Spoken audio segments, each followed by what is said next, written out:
I'm taking a shower.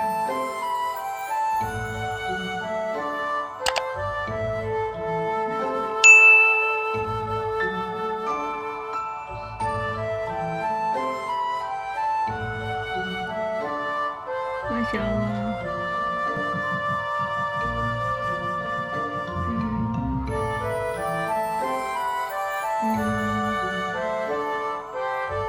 Yeah.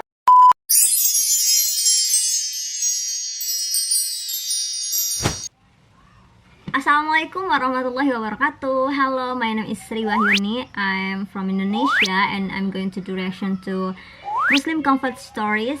Basically, my channel is about many things and I like to do reaction too. Today's video is the first time, guys, that I will do reaction to comfort story. A Hollywood movie inspired me to become a Muslim. And yeah, if you like tutorial hijab, you can also check tutorial hijab because this one I make tutorial hijab. This one is the result. This. Okay guys, thank you for watching and don't skip till the end. Let's watch together. How I became a Muslim is something I can talk about. Why I became a Muslim is something completely different. But it all started the first night. I didn't know anything about Muslims or Islam. I had no clue that they even existed until I watched the movie Malcolm X, which came out around about, I think it was 92 it came out, and I think I watched it 13, 14 years old, something like that, and it sort of like just stuck into my head for some reason. And I watched it the first time around, but I was too young to understand it, and then a few years later it came out again. So, and I made a point to watch it. I just really wanted, I remember it being advertised, I really wanted to watch it.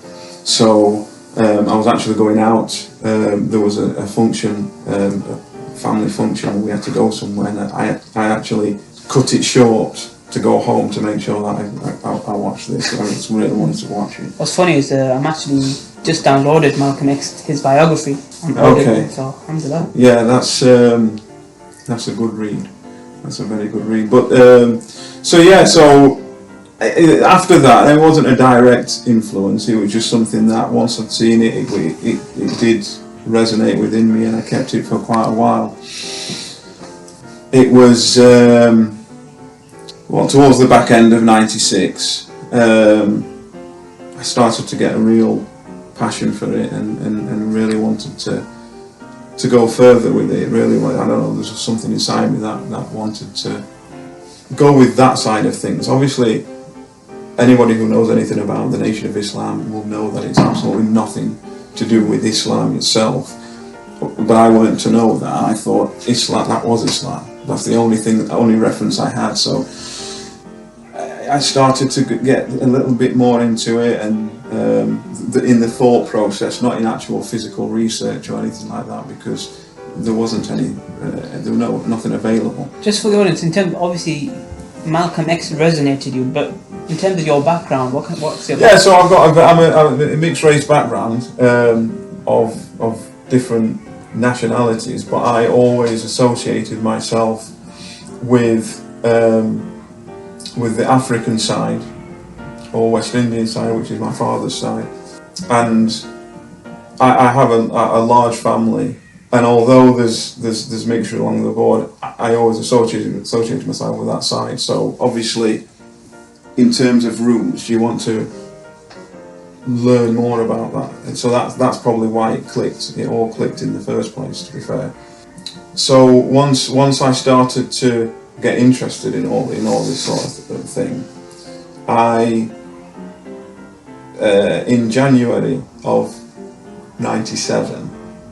Well, before then, when I'm getting interested in, I started giving up certain things. So, you know, I mean, I never smoked anyway, but like alcohol and pork and all these types of things, because that was in the movie that you should you know, you shouldn't do all these things. And so I gave it up way before, and then one day because my father and mother were separate, were divorced, so I lived with my mother, but the school that I went to was in the same village as where my dad lived, so what I used to do is travel to my dad's house, see him for a bit and then go to school.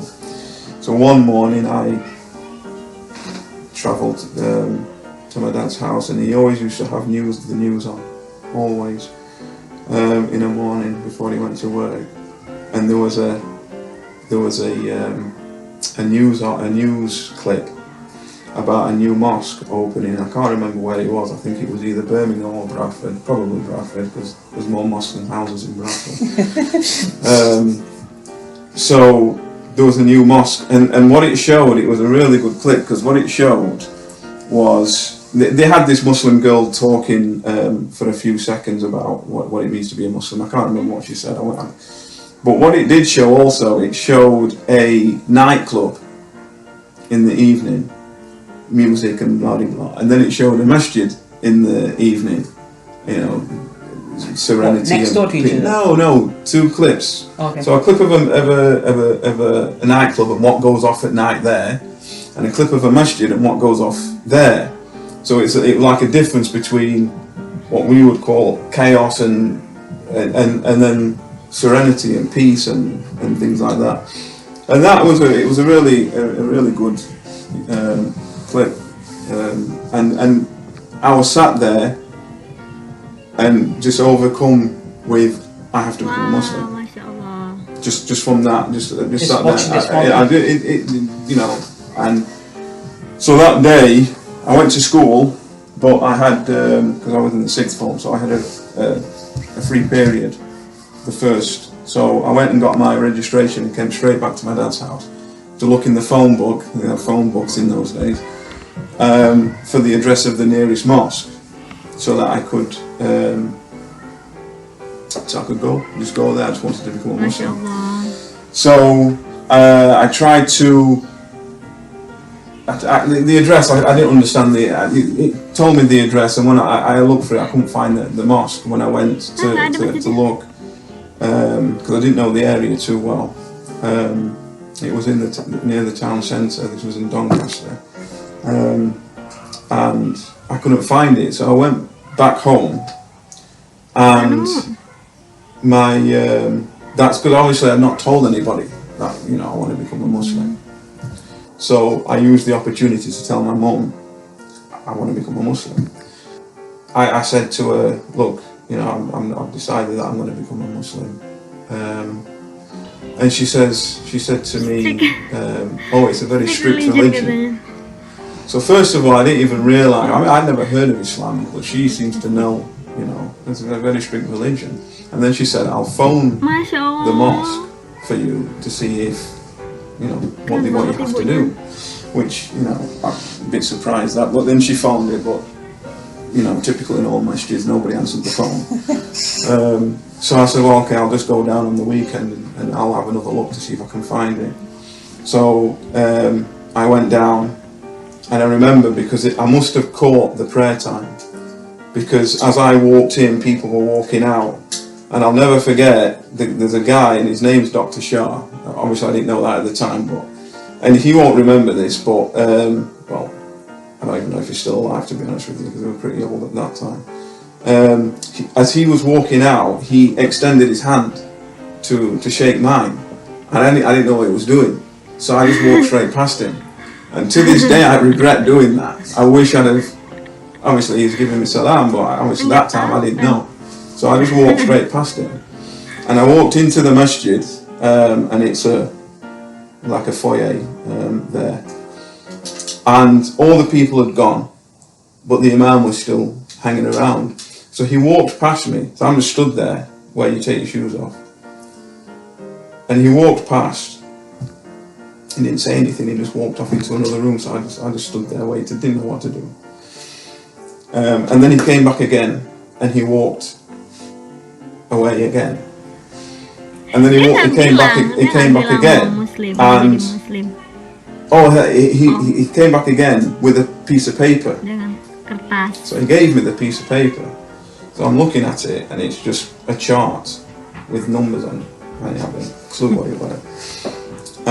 So I just stayed there, just stood there, and didn't say anything. He walked off at this point, and I just stayed there. I didn't know what's this, what's he give me this for. So he came back a couple of minutes later. He says, well, he goes, can I help you? I says, yeah, I've come to become a Muslim. He said, oh, I thought you were already a Muslim. Because of my complexion, he thought I was Moroccan or Algerian or something like that. So he says, I thought you were already a Muslim. He says, go home now. Come back tomorrow. He said, make sure you take a shower. Don't take a bath, take a shower. And come back and we'll do it. Now this was his practice, because a couple of years later, or a year later, another person came in wanting to become Muslim, and he said exactly the same to them. So it was his practice to send them away, bring them back the next day. You know, like when people want to become Muslim these days, we drag them as quick as possible, give them shahada before they even... He's sort of like... Because what you do is you get a lot of people who walk in and they may just be drunk or whatever, and there's no sincerity there. And it was his way of A, checking to see if you will come back, but B, doing it right in the terms of making sure that you take a shower and things like that, because there is a way. You are supposed to like have a hustle before, but obviously it's not necessary. But it's just one of them things that he. But was it sort of like a test to check if you're going? I think so. I think he was testing to see if I come back. It was just his way. His way. Somebody asked me a year later. Well, they didn't ask me, but I discussed it with them, and I told them this story, and they said, well, what if you'd have died? You know what I mean? You should have just give your shahada there. I said, well, it don't make any difference, because your intention is pure. So if I had died, the intention was still there anyway, so it doesn't make any difference. But he needs to make sure, for practical reasons, that, you know, this person, he's probably had it plenty of times in the past where people have come in and then they just never show up. But, so that's his way anyway. So basically, with him saying, take a shower, not a bath, he specifically said that. Shit, okay. Take a shower, not a bath, because it's running water into it. Okay. I didn't have a shower, because I lived with my mum and we didn't have a shower, but my dad did.